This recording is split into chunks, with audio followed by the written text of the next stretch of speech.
During the special feature, it's not a Q&A, but I usually share a story or some kind of perspective that I hope opens up a new idea. This story that I'd love to share with you today has been on my mind and in my heart lately. And it doesn't sound like it has to do with money, but we know each other by now. Your wheels are turning. And if you have any thoughts to weigh in as I share the story, by all means.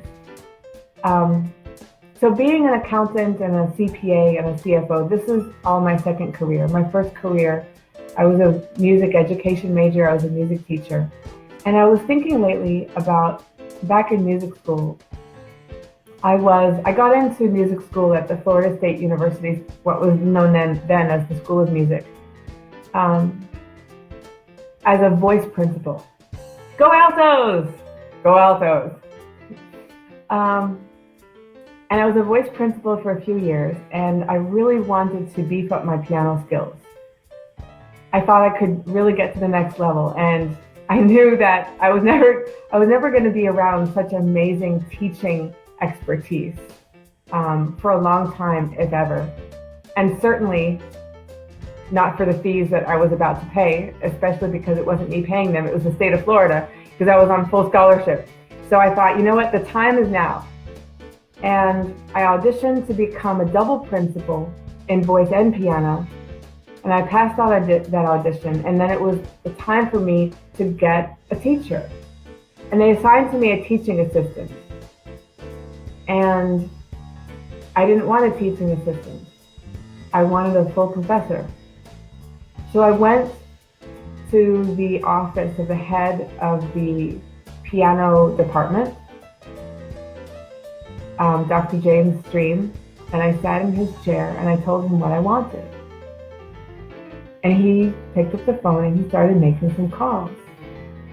And I heard him on the phone with someone, and I heard him saying, yeah, but if she didn't show up, that means you have an empty seat. And I've got a young woman in my office right now wanting lessons. And that was a huge opening moment for me. I got to be the student of Leonidas Lipovetsky, who absolutely changed my musical life and changed my life in other ways as well, as I took the lessons that I learned that are very specific to piano and musical expression and musical performance and applied them in other areas of my life. My life was so enriched musically because I got to work with him. But it only happened because I had a vision for what I wanted. I declared with my words what I wanted, and I showed up. I showed up and I made my request. I sat in the chair, and I was the one who showed up. And the person who had the seat in that piano studio, she didn't show up, and she lost her place because she didn't show up and I did. That moment changed my life. And one of the ways that this impacts my financial thinking is reality, is showing up for reality, not creating something in my imagination and mistaking it for reality. It starts here. It starts in my imagination, but it does not end there. If it ends there, it's nothing.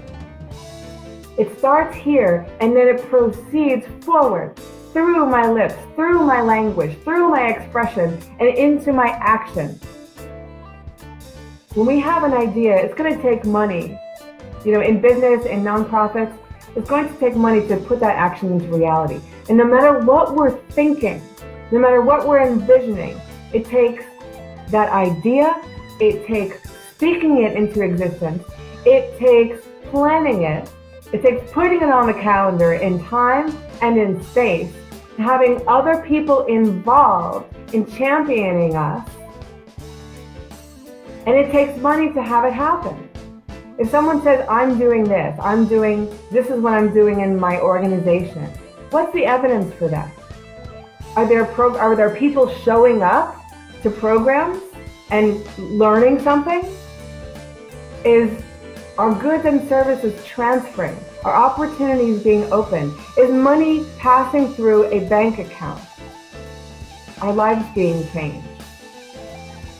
And if it's just words, it's not real. You have to show up for it to be real. And financial statements and financial transactions are one of several powerful expressions that something is real, something is happening. Imagination is cheap.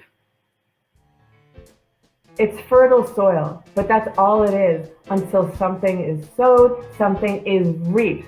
So reap, my friends, reap. Show up, be in action. If something's not happening in the bank account, it may not be happening in reality. So do yourself a gut check. Is my organization making a difference? Am I making a difference? What do the numbers tell me? Do the numbers tell me that what I'd like to happen is a lot more than what's actually happening? Don't stay in here. Don't only stay in your imagination. This is only step one. It's not everything. So look at your financial statements for a gut check, an opportunity to say, am I making the kind of difference that I envision? And if not, take a bold step forward. And if so, take a bold step forward.